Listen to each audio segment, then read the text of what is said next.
I had to be doing something. So I was riding the bike. I rode a bike a lot to lose the first initial kind of weight because my bones were just hurting so bad. My body was just broken. And I learned to get over that also. And I tried to swim a lot. I wasn't a great swimmer, but putting fins on kind of equalized my body. I wasn't so negative buoyant. So I started finning a whole bunch. And I spent hours in the pool, trying to get more and more comfortable. Not because I was going underwater. I was so scared of the water that I had to live in the water. I had to become one with the water. So going to the pool used to scare me. So I went to the pool an awful lot. And then the bike got easier. I was able to run more. I went from like 1 mile. 1 mile was a great accomplishment. 2 miles. And then from 2 to 3 was a big one. Then I went from 3 to 6.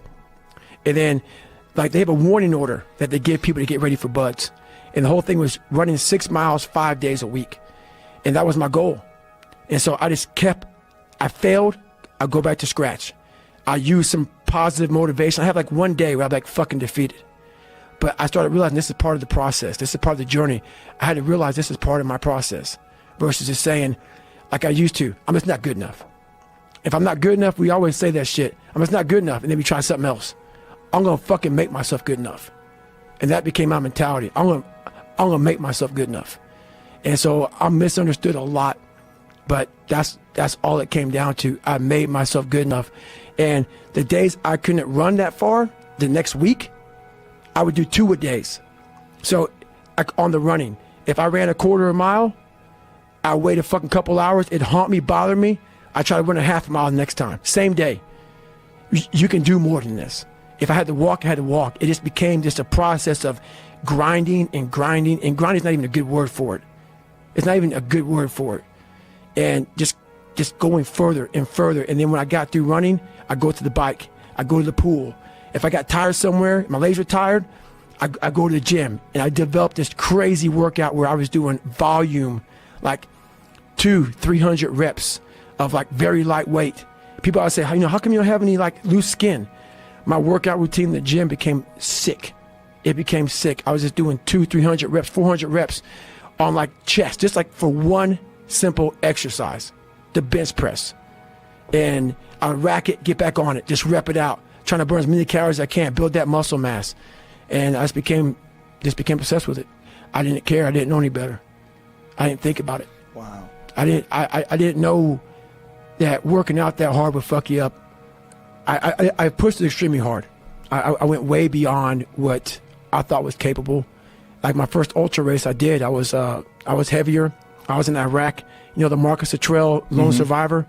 I was in Buds. I was in 3 Hell Weeks, as you know, as I said a million times. And I knew a lot of guys that died in the operation. I was at free fall school with Morgan Luttrell, who was his twin brother, during the Operation Red Wings, where Marcus Luttrell's the only survivor. I knew Marcus Luttrell well, and I was about 200 some odd pounds, and I didn't run hardly at all at this time. I was a SEAL, but I was like a bodybuilder. And I did elliptical trainer 20 minutes on Sunday. That's all I did. I found a foundation, the Special Operations Warrior Foundation, and I Googled the 10 hardest races in the world. I knew nothing about ultra running. The first I'd ever run was 20 miles at one time. And so what came up was the Badwater 135, 135-mile run through Death Valley in the summertime. So I wasn't an ultra runner, didn't know what ultra runner was. I called the race director up, Chris Kosman of the Badwater, and he said, "Are you an ultra runner?" And I was like, "I don't know what that is." He goes, "Have you run 100 miles in 24 hours or less?" I was like, "No." But I said, "I'm a Navy SEAL. I was in 3 Hell Weeks. I was a Ranger." I gave him some resume. He didn't give a shit. He said, "I don't care. You got to qualify for my race." And the deadline was up in 2 months for this Badwater race. And basically, he said, "There's 2 more races you can do to qualify. And I might consider you in my race. We select top 90 athletes in the world. And you're not even an ultra runner. But I like your cause, like what you're doing." He said, I'll call him up on a Wednesday. And he goes, "There's a race on Saturday in San Diego one day, where you run around a 1-mile track for 24 hours. So many miles you can get. If you get 100 in 24 hours, I will consider you in my race." I did the math. It's 14-some minute mile. Fuck it. I can do that. Dumb shit thinking, I'll tell you that right now. It was rough. Worst pain I've been in my entire life was this race. So I have my wife at the time, she's now my ex-wife. We go to Walmart, get a blue lawn chair, Ritz crackers, and Mileplex. That's what I'm going to have for a 100-mile run. So, show up at the start line of this race. It was the AUA National Championships. It's like the best ultra runners compete against each other to see how many miles you can get in 24 hours. And I'm this big bodybuilder looking guy with a shirt off. How much did you weigh back then? I would say I was at least 230. At least. It may have been more. And jacked. Yeah, I was ripped the fuck up. I big old chest. I was big. I was jacked up. There's a picture of me. You definitely didn't look like someone who could run 100 miles. No, not at all. So basically, I start running, and I get to about mile 40, mile 50, and I'm feeling pretty good. I get to mile 70, and it was the worst pain of my life. I sat down in this blue lawn chair at mile 70, and the Ritz crackers after mile 20 became Ritz cracker balls. I wasn't hydrating correctly. I didn't know what to do. I was drinking Mileplex for my nutrition because I couldn't eat these Ritz crackers. Had very minimal water, if any at all, and I was just dying. So I sat down in this blue lawn chair as I was watching all these runners go around in this circle. I was all dizzy and lightheaded, hadn't gone to the bathroom. It's been about 12 hours. I went 70 miles in about 12 hours, which is good. And I looked at my ex-wife now, and I was like, I am fucked. And I started seeing like 3 of her. And once my body stopped, my mind just went off. And I had to go to the bathroom. And the bathroom was like 20 feet away from me, if that. And I couldn't. And so I sat there and peed blood down my leg and started crapping up my back, and with 30 miles to go. And my feet were broken. I was just in the worst shape, because once you stop running, not running like that, I mean, I hadn't run in almost a year. I was just doing bodybuilding stuff in 20 minutes on an elliptical trainer. I probably ran no more than 50 miles the whole year. That wasn't my thing. I wanted to be like jacked. You know, I didn't want to be cardio guy. I wanted to be ripped, big Navy SEAL guy. And the day before this race, it's funny, this guy named Joe Burns, who put me through my Hell Weeks, a SEAL guy, he's one of the hardest guys out there. He was in the gym the Friday before I did this race, and he was doing a full body squats, deadlifts, power cleans. I said, "Fuck it, man!" He's the guy that approved me to do this race. He gave me the approval to go do this race and signed off on it. So I'm in the gym. I went in there and did a full body, hardcore squats, deadlifts, and everything with this guy, because I knew he was going to come watch me in this race. So I've always been about, all right, man, you're going to see me come in here and jack this weight, and tomorrow you can watch me do a 100-mile run. What do you can think about that?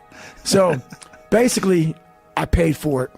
So he came out there with my favorite thing, chocolate, mini donuts, because he knew my story of my past life, and brought 6 mini donuts out there, and I had my hat pulled down, and at mile 70, man, it was torturous. And with blood down my leg and 30 miles to go, I started reaching the cookie jars, man. I started pulling off all kind of stuff. I reached in my mind, and a lot of us, when we have bad times in life, even the hardest person in the world, we forget how badass we are during that hard time. I have a thing where I take a couple seconds to reflect on, hang on, man, you've been through this, you've been through that, you overcame this, overcame that. I don't ever close my mind to the fact that this can be done.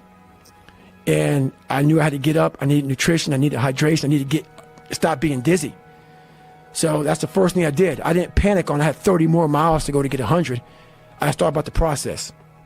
Slowly but surely, I was able to stand up, and I was literally hobbling around this track, just walking, no running at all. I couldn't run. My feet were in the worst pain. This is the worst pain I've been in my entire life. Nothing in any training is even comparable to this last 30 miles. And what happened was, my ex-wife looked at me and she's like, man, we agreed I'm not going to make the time. I was going way too slow.